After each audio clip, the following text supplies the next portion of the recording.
Welcome to the Ben Mulroney Show. Thank you so much for joining us. Thank you for joining us wherever we find you. As I always say, we'll take you where we can get you. And if you're the type of person that only listens to podcasts, guess what? The Ben Mulroney Show is a podcast. If you're a streamer, guess what? We're on every streaming service available, I think. And if you're a traditional radio person, we are on the Chorus Radio Network. I was at the Toronto Walk with Israel yesterday, and it was an inspiring event. It was inspiring because it was peaceful. It was inspiring because nobody was covering their faces. It was inspiring because for the first time, it felt like the police of this city actually gave a flying F about the Jewish community here. They came out in full force, 56,000 according to estimates. It was a wildly inspiring day, a beautiful day for it. I mean, it was cool, but if you're going on a walk like that, you kind of want cooler weather. And I have to say, I posted what I thought was a beautiful, inspiring picture of the crowd because I was one of the first people to finish the walk. I enjoyed sort of the fair that they had at the end. And on my way out, I was able to look down the path of the walk. And it was a sea of people. So I took a picture and I posted it. The pushback that I got from a certain type of person online was significant. And I was called all manner of sin, which didn't surprise me. I was called a supporter of genocide, racism. I was called a Nazi. I was accused of posting an AI-generated photo. I have it on my phone. I could show it to you. And it reminded me of a quote that Douglas Murray has been trying to make popular. And Douglas Murray, if you don't know, is one of the staunchest advocates of Israel and its right to self-determination and its right to prosecute this war. And he's been pushing this quote from a journalist, a Ukrainian Jew who grew up in the Soviet Union, died in 1964, named Vasily Grossman. And he said, "Tell me what you accuse the Jews of, and I will tell you what you are guilty of." And so that stuck in my head every time I would read a reply to my photo saying, "Oh, these are Nazis." I was like, okay, well, you're projecting because it was the Grand Mufti, sort of one of the ancestral leaders of the Palestinian people, who literally traveled to Berlin to learn from Hitler on how to deal with the Jews so effectively. When you call me a supporter of genocide, well, it's quite literally Hamas, the bloodthirsty leaders of Hamas and foot soldiers of Hamas, calling for the extermination of the Jewish people, hence a genocide. And you're calling it an AI generated photo. Well, could that possibly be because Hamas has been so good at disinformation and misinformation, faking pictures and listen, and I'll say this again, and I will continue to say this. I will not live in your binary world where my support of the people of Israel means I am standing against the rights of Palestinians to live the greatest possible life. My support of the state of Israel does not mean that I stand in support of this government and how they're prosecuting the war necessarily. You do not get to ascribe to me motivation. When I sit here and I have to hedge every time and say, yes, I recognize that there are people who are in the pro-Palestinian movement who are not bloodthirsty anti-Semites. That's me recognizing that there are many reasons to stand in protest. And my standing in allyship of Israel and the Jewish people of Toronto is done for my own personal reasons. And your binary, naive view of the world is yours to deal with. The world is nuanced. It is complicated, as is anyone's support of Israel. My support of the people of the Jewish people of Toronto, very simple. They deserve dignity, and they deserve every right of anybody in this city. And anybody who comes for them is coming for me. You do not get to determine why I do anything in my life. Thank you very much. We're going to take a quick break, but when we come back, we open up the phone lines to you. It's your chance to have your say. Curious to see how Toronto feels about Mayor Chow being MIA during the walk. And do you think that 56,000 people strong yesterday means that there is a silent majority of people supporting the Jewish population of the city? Don't go anywhere. This is the Ben Mulroney Show. Welcome to the Ben Mulroney Show. Thank you so much for starting your week with us. Happy Monday to you. I take you where I get you. You may be listening on a podcast platform. You may be listening on a streaming app, or you may be listening old school style on the radio. Wherever your ears are, we like to find you, and we hope that you join us as we build the Ben Mulroney Show.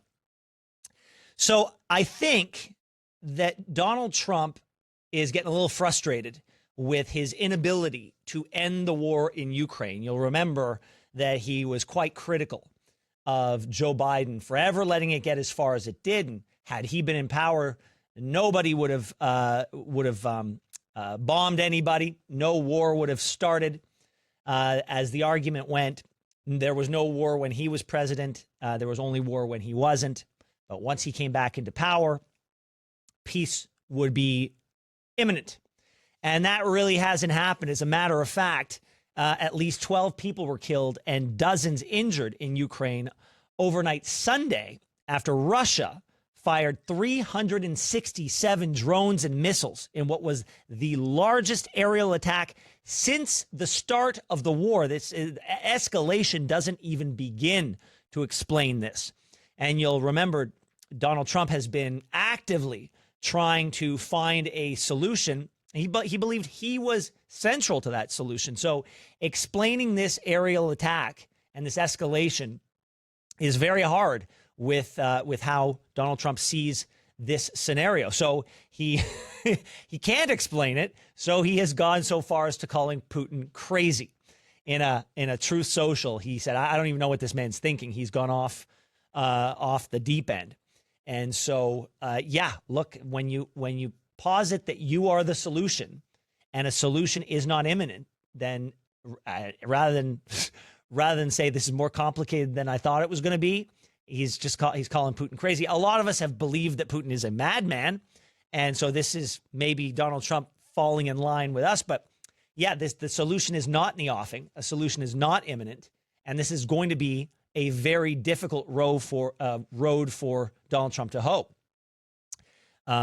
Meanwhile, Americans remembered George Floyd on the 5th anniversary of his passing. You'll remember 5 years ago, he was murdered by a police officer who I believe is now spending the rest of his natural life in jail for murder, in prison rather, which is where he should be. I know that there are a number of people who have sort of gone back in time and have tried to, tweak the history by saying, oh, well, George Floyd was a criminal and he was on drugs and he had outstanding warrants. None of that matters. None of that matters. A man was killed, was murdered by the people who are sworn to uphold the law. What happened to him was disgusting, and it feels to me like justice was done in the incarceration of that police officer. That being said, I ask myself often, how many Americans, how many Brits, how many French people feel they need to atone for Canada's shameful history on residential schools? And the answer is none. That's not their history. That's not their shame. That is not their ghost. That is not their skeleton in the closet. They have their own stuff they have to deal with. And it is something very peculiar about the Canadian experience that we feel on top of everything that we have to atone for. We import foreign ills. Yes, we have issues of racial reckoning in this country, but the story of George Floyd is not ours. I will not be responsible for the ills of another country. I have enough as a straight cis white male that I have to defend and atone for and justify and explain and be sorry for and make amends for. I will not make amends for an American police officer killing an American citizen. I will tell you what I feel about it, which I just did, and that's where my responsibility for him ends. And we have a peculiar ability in this country to find ills from other parts of the world and bring them here and make them our own. Like, my cup's full. I got enough to be responsible for. We as a nation have enough to be responsible. The stuff that we're responsible for, we're not even dealing with in an appropriate fashion and in an appropriate timeline. Look at the drinking water crisis on our reserves in this country. That was supposed to be dealt with over the past 10 years. It has not been dealt with. Can we maybe focus on the things we're responsible for before we start looking to other countries and importing those problems? That is my humble suggestion to this country.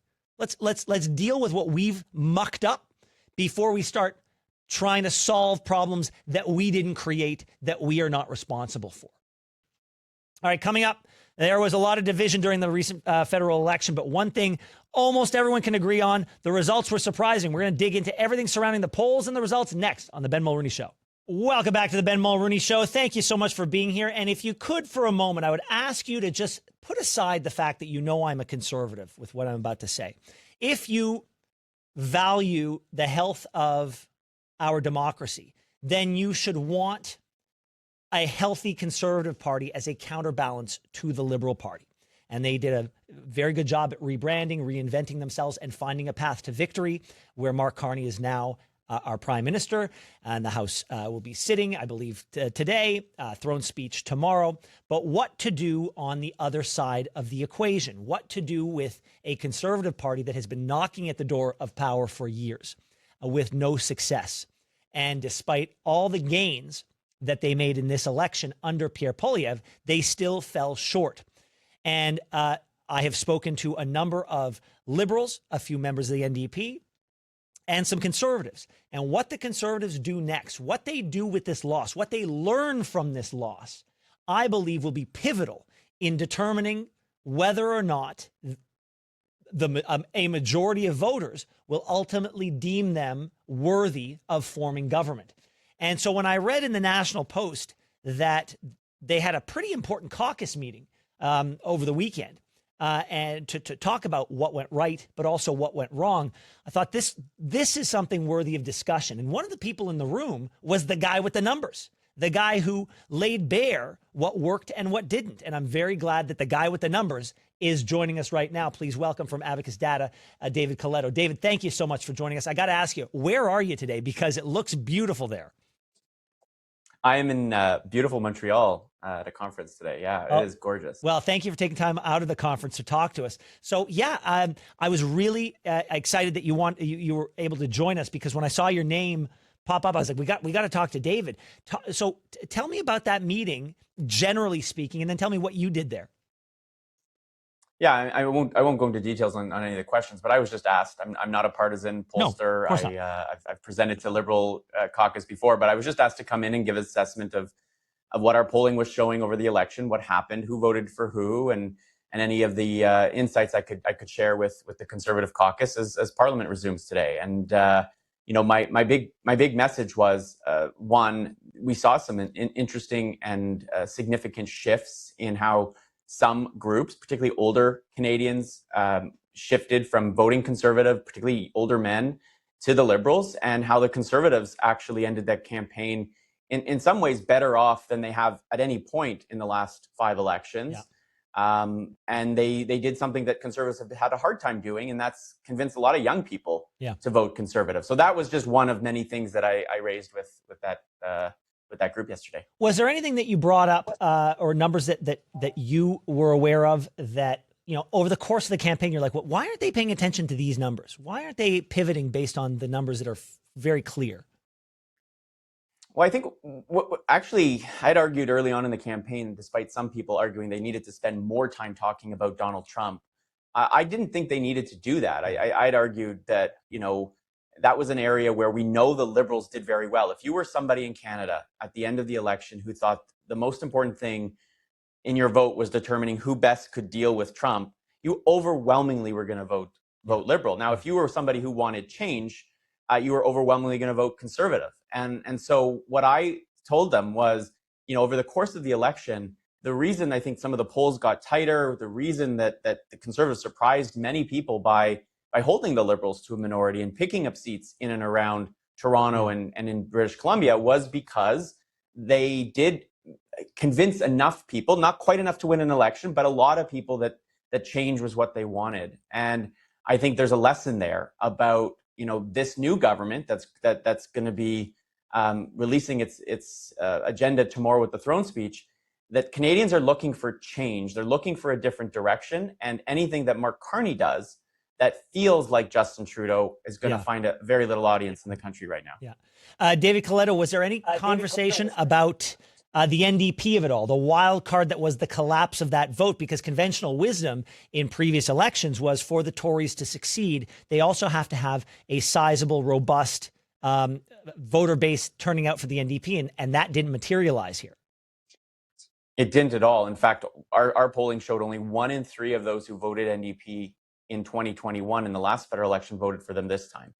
And so, most of that went to the Liberals, but a significant portion went to the Conservatives. And that's why they were able to pick up some seats they've never held. They won all 3 seats in Windsor, for example, in Ontario.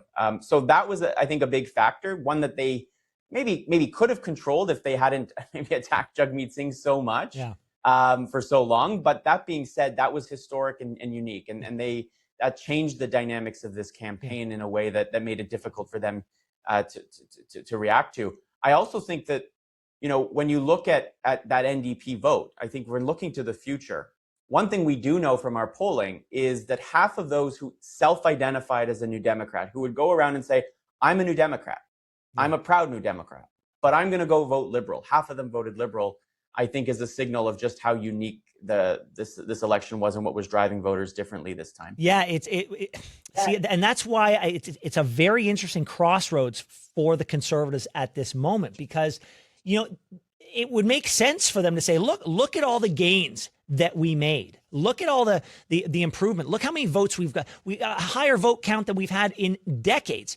But it's the collapse of the NDP vote that caused all of that. I mean, it would be very easy for them to simply look to the collapse of sort of the Orange Party and say, that's what our problem was. But you're saying that it's a little more nuanced than that.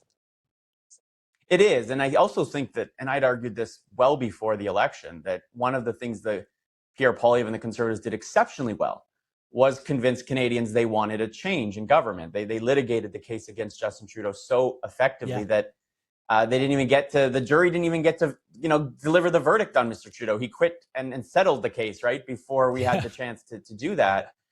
But I don't think they did enough of the work at reassuring people that he himself personally and the party was ready to govern. And at a moment where a lot of Canadians were feeling precarious, feeling that the world was so uncertain, they were looking for a sense of security. Mark Carney came along at the very perfect time. And so if I said this to them yesterday, and I would say them to this publicly, you now need to do the work over the next few years to prove to just enough Canadians, and slightly more maybe if the NDP doesn't come back, that you are also ready for government, that they want both change and a safe alternative. I think is always the formula that delivers victory, especially when you're not going to likely be up against a deeply unpopular prime minister like you were with Mr. Trudeau. And I think that's where Pierre's words in that caucus meeting are going to be really important. What did he mean when he said we want to present as a government in waiting? Because, I'm wondering whether that's going to manifest in a tonal shift where it's going to be less about trying to get those one-liners in to disparage whoever you're talking to or up against in question period, and present more like the adults in the room. Because did you get into the sort of the likability factor of the leader in your numbers? I shared some of the research that showed, the comparison between him and Mr. Carney, Mr. Carney's numbers being so much more high. I mean, one of the things I always try to do with the research I do is bust some myths. And one of the myths that I think has been going on is that Mr. Poilievre is deeply unpopular. That's not actually the case. Okay, what is it? He's polarizing. There are a lot of people who like him, yeah, and there's a lot of people who don't like him. But relative to both when Mr. Harper was prime minister, Andrew Scheer, Aaron O'Toole, he is far more popular than any of they were at the same stage. And so he's got a good foundation to build on. Yeah. It wasn't enough this time to win. But I think likability, you don't have to like the person you're going to vote for, but you have to respect them and you have to feel they're on your side, and that they aren't like the thing you don't like. And I think Mr. Poilievre and the Conservatives early on in the campaign fell into a little bit of the Trump trap, right, where they sounded too much like him. They were doing things that reminded people of the person, by the way, who is threatening the very existence of their country. And so that there's a lesson to learn from that too. David Coletto, thank you so much. I know you're busy, but I was so glad to get your insights on what I think was a pretty important meeting. So thank you very much and have a great day. My pleasure, Ben. All right, coming up, Canadians have held a collective middle finger to American tourist destinations. We'll talk about that next on the Ben Mulroney Show.